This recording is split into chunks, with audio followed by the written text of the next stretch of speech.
We are back for What's Up This Week from the Do This Not That podcast presented by Marigold. This is our super short episode where we break down what's going on this week and in business and marketing and life. And then we still have our Ask Us Anything episode later in the week and our Big Tips episode at the end of the week. So, what's going on this week? Well, first, I want to mention how devastating it is to see everything going on in California. To watch people lose their homes that they've been in for so many years is crushing. My heart goes out to them, and it is beyond inspiring to see everyone rally together. And from a marketing perspective, there is something that we really need to consider. First off, nobody should be trying to capitalize on this tragedy. If you're doing that, you just stink and you're a horrible person. But beyond that, you really want to make sure in any situation where really all of us are rallying together when there's something really horrible that takes place, you want to read the room. And something my own company did this week that actually was a mistake was that we didn't do a good job of quote unquote reading the room. And what do I mean by that? So on one of our social accounts, one of our team members posted a meme. It was a meme of a cartoon character that was on fire. And it was about how, marketers are running around crazy to start the year off. And it was this image of a cartoon character that had flames coming off of them. And, on any other time, this would be a nothing. Nobody would care. Great. It would get some traction. But in this moment, we got a lot of negative comments that we were really just not thinking properly. And that's totally fair. And I agree. We should have gotten that negative feedback. And it caused us to really take a pause and say, okay, we need to do a better job of understanding what is going on and what we are actually doing and what we're putting out there because that's how you can hurt your brand. So right now, anything that you are promoting, using this as an example, and you should use this for any situations that come up. Anything that you're promoting right now, whether you're a business marketer or consumer marketer, there's certain things that you shouldn't be doing. There's certain imagery, obviously, like what we did. You shouldn't be using that imagery, but there's also certain words and phrases right now that you shouldn't be using. You shouldn't say, "This is a hot new arrival," right? You shouldn't say, "This is going to spark your interest," or "You have a fire sale." You shouldn't be saying these things because is it going to destroy your performance? Not necessarily, but it's going to destroy your brand with the audiences and communities that you're marketing to. And it should, because it just shows that you just are not aware and you don't care. And that's terrible. And it's probably not true. Hopefully you do care. And there are other things like don't use the word lit. Don't use the word lit at any moment because lit is an embarrassing word to use now. If I say lit to my kids, they think I am a nerd, and I am a nerd. So don't do that. And I would go as far to say don't even use a fire emoji in your marketing right now because again, it's a little bit off. And is that the most important thing what I just talked about? Absolutely not. It's a ridiculous element to even bring up all of this marketing stuff, but that is our job, right? And our job is to make sure that we are being involved in what's going on the planet and we're not trying to take advantage of it. And so to be a little bit aware of this is important. All right. So what else is going on?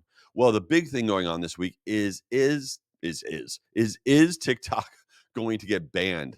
Right. That's the big topic. And just to do a quick rehash on what's going on with TikTok, and I'll give you my 2 cents what I think is going to happen.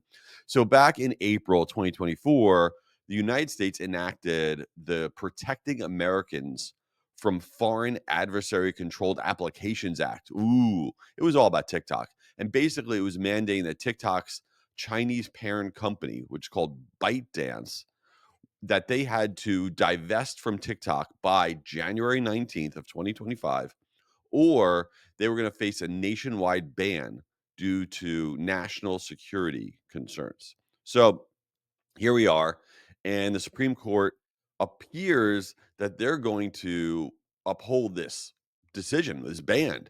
So what does that actually mean? Well, there's a few things. So if there's no intervention and nobody does anything, TikTok will stop operating in the United States on January 19th. So I think one of two scenarios is going to probably play out in my opinion, which is totally useless, the most likely scenario is that TikTok is going to remain on our phones. you're not going to be able to, if you don't have TikTok on your phone, you're not going to be able to go to the App Store and download it for either Google or Apple's App Store.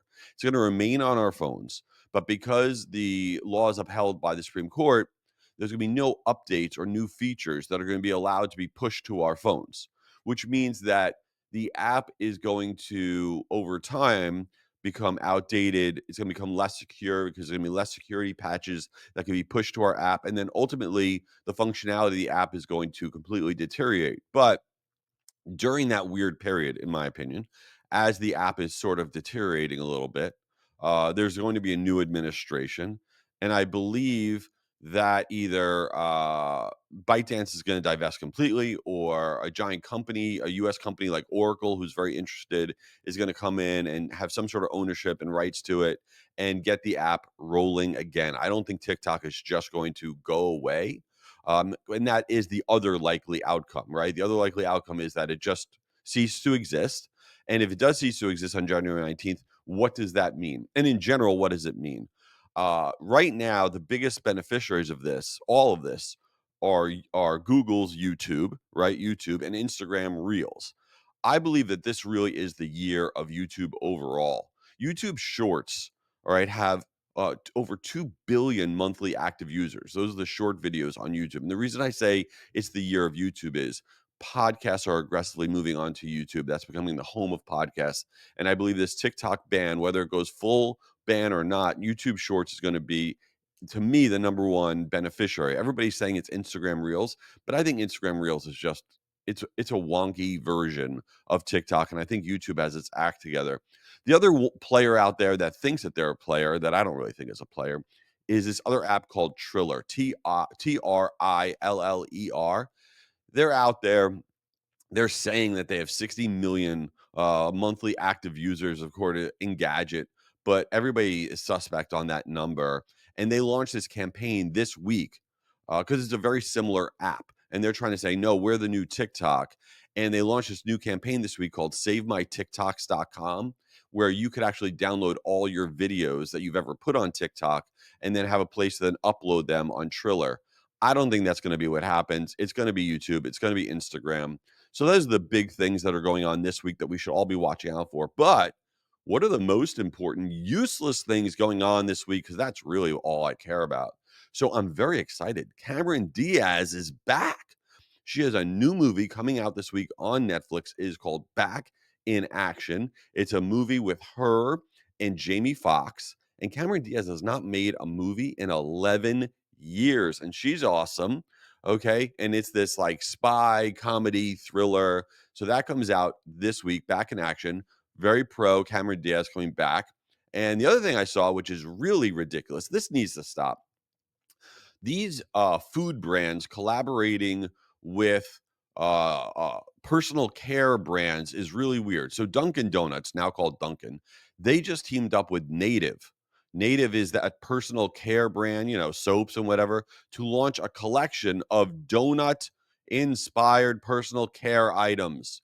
Is this something the world needs? They are launching deodorants and body washes and shampoos. Are you kidding me? So now, okay, there are going to be 4 donut inspired scents. Strawberry frosted donut. Do you need strawberry frosted donut deodorant? Is that something that we need? Vanilla sprinkle is another flavor. So you're going to have a body wash. I can't stand it when people smell too much like vanilla. It grosses me out. Then they have blueberry cobbler. Who wants to smell like a blueberry cobbler? That is embarrassing. And the last one is Boston cream, which is just weird. Hi, I'm going to use the Boston cream shampoo. There's a lot of weirdness that goes into that sentence. Anyway, this is what's going on this week. Listen, if you're awesome, you're going to register for Eventastic. That was with one T, eventastic.com. That is our new free virtual event that is about all things events. It's about webinars, in-person events, virtual events, small events. You're going to want to be there. It's in June. We have limited free spots. You want to check it out at eventastic.com. And if you want to be my absolute best friend, you would leave this thing a review. Maybe you'll share the show with somebody. But if you leave a review, you are cool. I appreciate you and have a great week. Later.